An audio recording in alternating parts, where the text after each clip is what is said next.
الحمدللہ والصلاۃ والسلام علی رسول اللہ اما بعد۔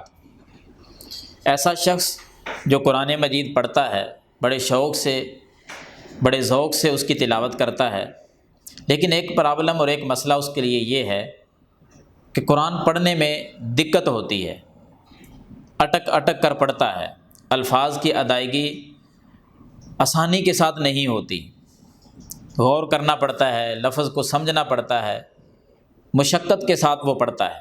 تو ایسا شخص پریشان نہ ہو، وہ مرد ہے یا عورت، اس کے لیے خوشخبری ہے۔ وہ خوشخبری آپ کو آج سنانا چاہتے ہیں۔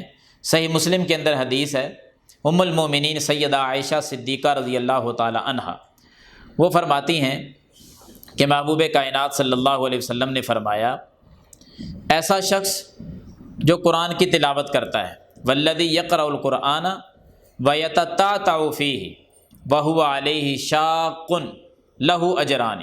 بڑی کمال کی بات کہ جو بندہ قرآن پڑھے اور قرآن پڑھنے میں اسے مشقت کا سامنا کرنا پڑے، اٹک اٹک کر پڑھتا ہے، فرمایا لہ اجرانی، اس کے لیے تو اللہ نے 2 اجر رکھے ہیں، دوہرا اجر، ڈبل ثواب اس کو ملے گا۔ اگر ایک حرف پڑھنے پر عام آدمی کو، عام قاری کو 10 نیکیاں ملتی ہیں، تو اٹک کر پڑھنے والا، مشقت کے ساتھ قرآن پڑھنے والے کو ایک حرف پر 20 نیکیاں ملیں گی۔